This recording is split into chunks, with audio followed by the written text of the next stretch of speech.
rooster, too lazy to crow in the day. I got me a little red rooster, he's too lazy to crow in the day. He keeps my old barnyard stirred up in every way. I hated him. I was scared to death of him. He would follow me around, trap me with those beady eyes, and then he'd get me alone, and that's when he'd attack. A defenseless little kid like me. I had no defenses against those long, scaly yellow legs with those spurs on them. And he kept that up, tormented me, until Mama Evelyn, my defender, battered him, baked him, and served him up with buttered biscuits. That took care of that rooster. He was only around in my dreams. Now, there were a whole lot of other roosters that irritated the heck out of me. So you might say, why would I want to have chickens? But I love brown eggs. I actually think they taste better. Do you guys think they taste better? Yes, sir, by the way. So I decided I wanted to have hens. Now, I was not planning on having a rooster at all because my grandma said all the roosters do is irritate the hens. So I was just going to have hens and have me some eggs. So I go online to www.marthastewart.com. My husband loves it when I do that. And I got the plans for this really great hen house. Now he built it, he modified it a little bit here and there, but it had 3 laying boxes. It had a run, a covered run. You have to have that in Greene County because your chickens will last all of 30 minutes with all the hawks we have. And then, amazingly enough, it had this little flap that ran all along the edge of it so that you could prop that up and shovel out. When you're mucking the hen house, you can shovel all the hay out. Now, Martha Stewart said that's what she recommended when she mucked out the hen house. Yeah, that's what I said too. So we go down and I get me 12 chickens. And I bring them back and I put them in the basement in a cage, feeding them, playing with them. I'd pick them up, smell the back of their necks, you know. I love that. And they stayed in the basement for the longest amount of time. They made a big mess, but they stayed in the basement for the longest amount of time. And that's when I noticed one of them was getting a little bit bigger than the rest of them. And I said, surely not. They had promised me they were all hens. I said, maybe it's just eating more food, you know? Maybe it was born just a little bit early, but it kept getting bigger and bigger. And finally, when it got time and they were out in the hen house, it wasn't too long before I heard it, the crow. But I said to myself, this isn't going to be a problem because I have raised this rooster from a little teeny chick. I've smelt the back of its neck. I'm like its mama. It's not going to do anything to me. Well, that thing started getting bigger and bigger, redder and redder. Its tail got real dark and curved around. It was majestic. He was beautiful and he knew it.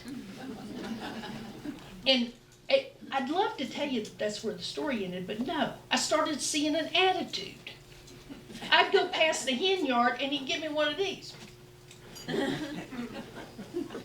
I thought, well, I can take a little bit of attitude, you know. Surely he won't be a problem. I raised him. So it was one day when I was in there mucking out that hen house that he caught me totally off guard. I'm down there shoveling out the straw, and all of a sudden he comes in and he jumps up on my back and starts doing what felt like the Mexican hat dance right on my back and didn't spare the claws. So I raised up like this, the darn thing held on. And in a minute, I was that little kid again, scared, you know. But then all of a sudden, I remembered I had that rake in my hands. So I just went back and hit him like that, knocked him off, kind of dizzied him around a little bit. It was another week before he came after me again. I was in the hen house, and I'd been collecting the eggs, and he came sidling over to me like this, dancing, had his feathers on the back of his neck up like that. That ticked me off.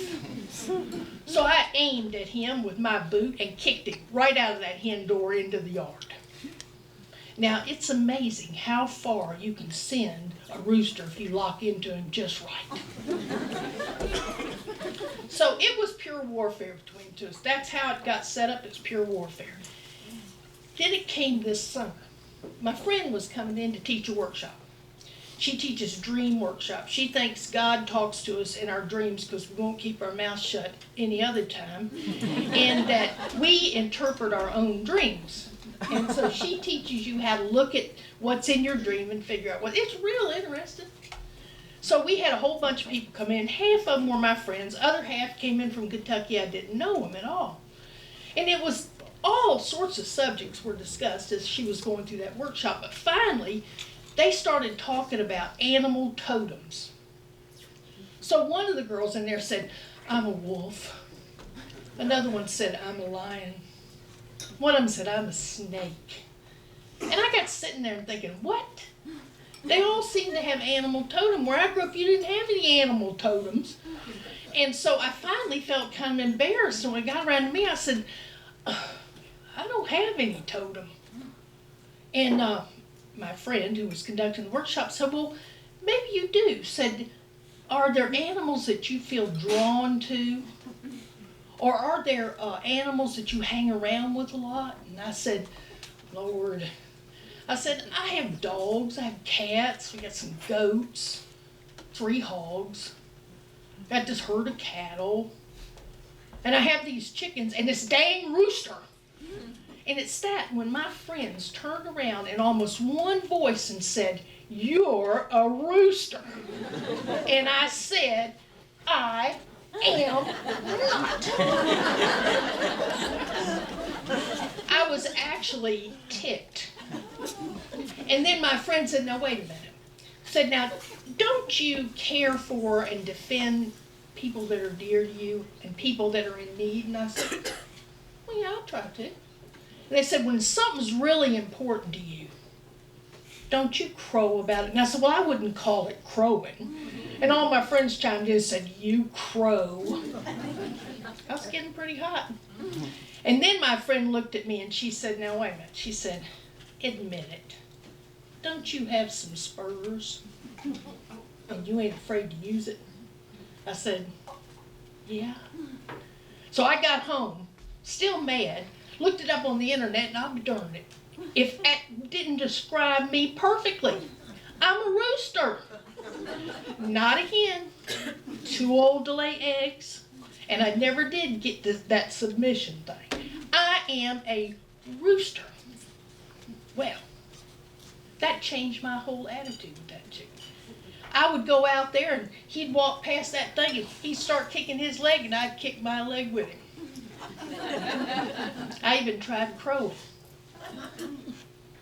And that changed our whole entire relationship. In fact, it wasn't too long ago that there was this big commotion in the hen house. I mean, I thought something, the hens were just going crazy. I thought something had got in that hen house and was killing them.